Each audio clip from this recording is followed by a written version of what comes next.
It's God's job to forgive me as long as I'm not like those other people. All of us are tempted to think like that, but Paul's letter to the Romans is far, far more progressive. In 2024, I'm reading the whole Bible in the original languages, Hebrew, Aramaic and Greek. I'm using a reading plan that I wrote myself, which is available as an ebook I've released for free.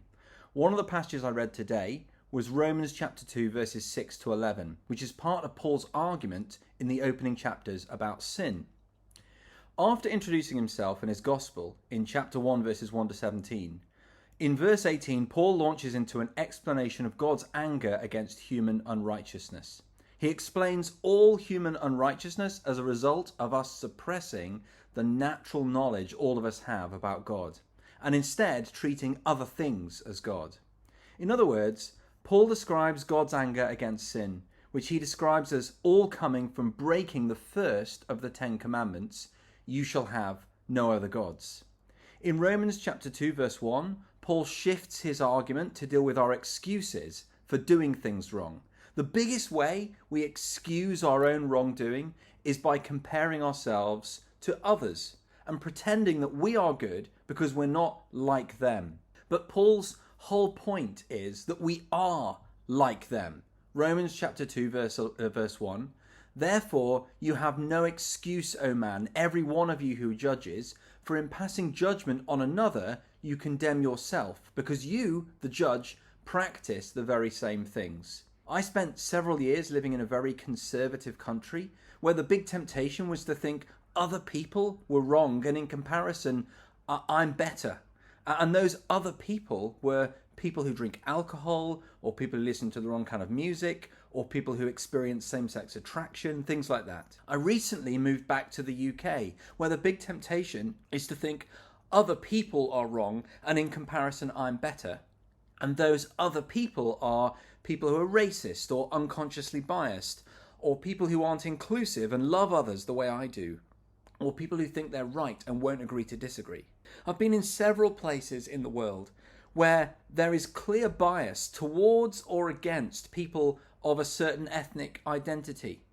This person is from that tribe and therefore they're the ones who do bad, or this person is from my group and therefore they're probably a good person. Many people in the world think like that but won't admit it, even to themselves. The world is the same as it's always been, and it is to people like us who so naturally point the finger against others and imagine I am therefore better than them, that Paul says, you are no different to them.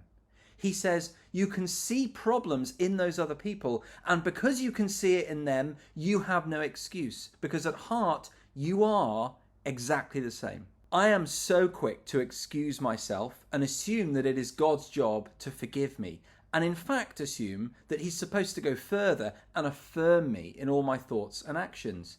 But here in Romans chapter 2 verses 6 to 11, Paul tells me that that instinct is wrong.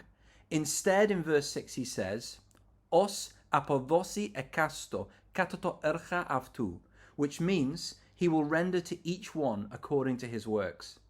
And he underlines God's neutrality in this judgment in verse 11.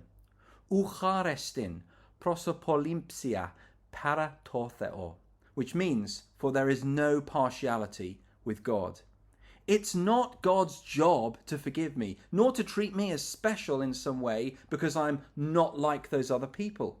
God being God means he is high above. He is lifted up. He is holy, separate, sanctified, and so he is neutral.